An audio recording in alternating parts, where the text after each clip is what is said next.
We always put the people first. Let's get it. Yeah. Hey, welcome back. Like and subscribe. People first community down below. Come join to get your free game, free sauce. It's free to join, man. We giving out plenty of good info over there. Come see for yourself, though. And let's get into it. India wants to become a manufacturing powerhouse. Okay, India, power up. Power up. It's time. It's the world changing for the better. Let's get it.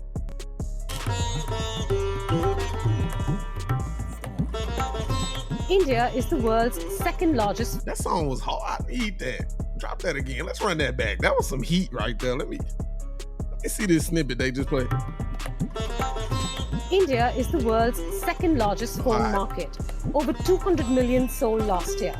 A decade ago, most of them were imported. Now let me get that again. That was a bar. Sold last year. That was a bar. Phone market. India is the world's second largest phone market. Over 200 million sold last year. India, the world's second biggest phone market. They sold over 200 million cell phones last year. A decade ago, most of them were imported. Now the country is a net exporter, with Samsung and Apple leading the charge. So they second in the world is shipping out Samsung and Apple. Second place in the world as shipping out Samsung and Apple. Prime Minister Narendra Modi wants to repeat this phone success across electronic goods, electric vehicles, green energy, chemicals, textiles. The near-term goal is to reverse the declining share of manufacturing in GDP, targeting $1 trillion in goods exports, and most y'all heard they trying to take over cars, clothes, money, TVs. Okay, India. Yeah, they got the infrastructure. Shout out India, man. My company got virtual assistants from Bangalore, India. I like India a lot. I know a lot of Indians. Got good restaurants. They told me to get butternut chicken. I ain't got that one yet, but let me know down in the comments what's the best Indian dish. I do yoga too. Yeah, I know about the culture a little bit. Importantly, creating jobs for the largest working age population in the world. India creating jobs for the largest working population in the world. They got the youngest working population in the world.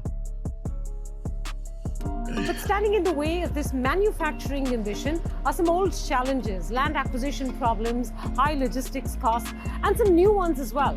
High logistics, they need to call me in there. I'm a supply chain business strategist. I'll get in there and figure that out. In India, y'all call me. India, y'all call me. Y'all got my number. Reach out. Y'all gonna need me in a little bit, India. I got y'all though. I'll pull up for the right price. Automation, lack of skilled labor. Take phones for instance. The government has implemented a mix of high import tariffs on finished phones and production incentives to boost local manufacture. But supply chain indigenization is a long way off.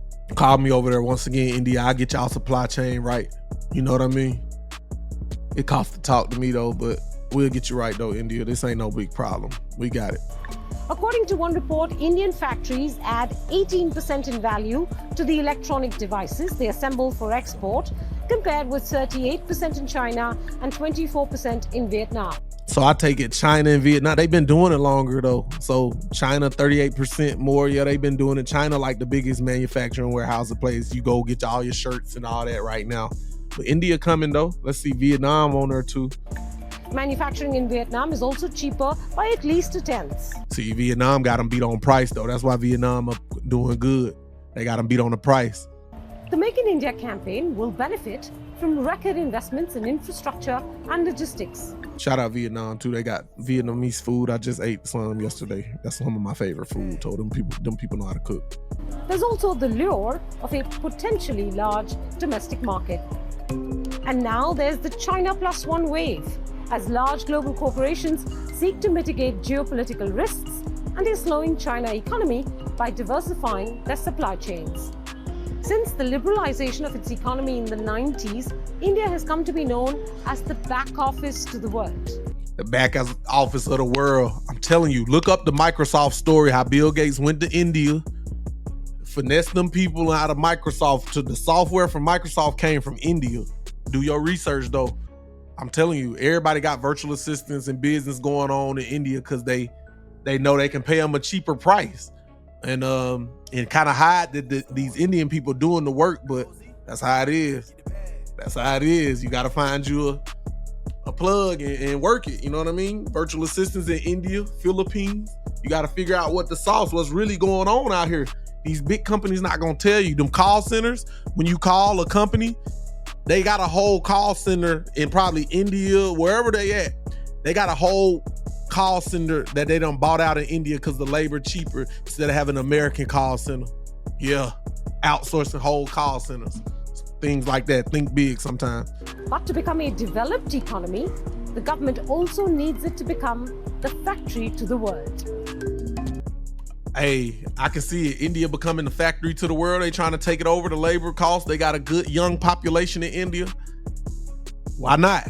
The world changing at a rapid pace. Things is happening. Pay attention. India on the come up. Is India gonna make it? They gonna be the next powerhouse? Let me know. Let me down in the comments. Everybody tap in. Hey.